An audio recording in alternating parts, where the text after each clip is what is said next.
జల్సాలకు అలవాటు పడి ట్రావెల్స్ పేరుతో కార్లను అద్దెకి తీసుకుని విక్రయించి సొమ్ము చేసుకుంటున్న ముఠా ప్రధాన సూత్రధారిని జగద్గిరిగుట్ట పోలీసులు అరెస్టు చేశారు.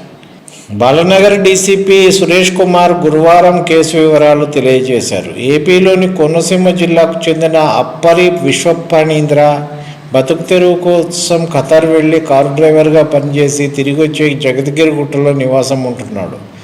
దేవేందర్ నగరంలో వివివి కార్స్ టూర్స్ అండ్ ట్రావెల్స్ పేరుతో వ్యాపారం ప్రారంభించాడు.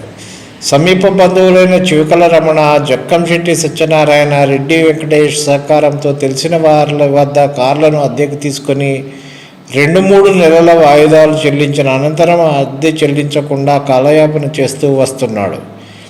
వాటిని కోనసీమ జిల్లాలో పలువురికి విక్రయించి కొన్నిటిని తాకట్టు పెట్టి వచ్చిన డబ్బుతో జల్సాలు చేస్తున్నాడు.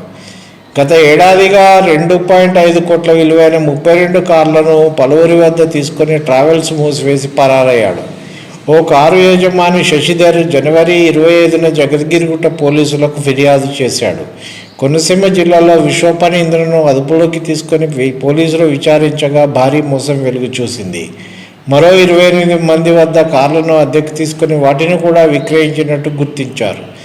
మొత్తం 28 మంది నుంచి ఫిర్యాదులు స్వీకరించిన పోలీసులు 3 కేసులు నమోదు చేశారు.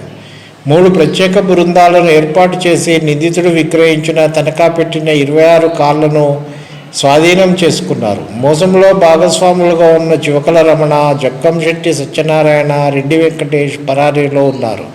వారి కోసం గాలిస్తున్నట్టు డీసీపీ తెలిపారు. చూడండి, ఘోరం కదా. ఇప్పుడు అద్దెకు తీసుకున్న కార్లను అమ్ముతున్నాడు అంటే, మరి ఒక కారు అమ్మాలంటే దాని యొక్క ఓనరు ఆర్టీఓ ఆఫీస్ పోయి ఫోటో దిగాలి. మరి అక్కడ ఎట్లా మేనేజ్ అయింది?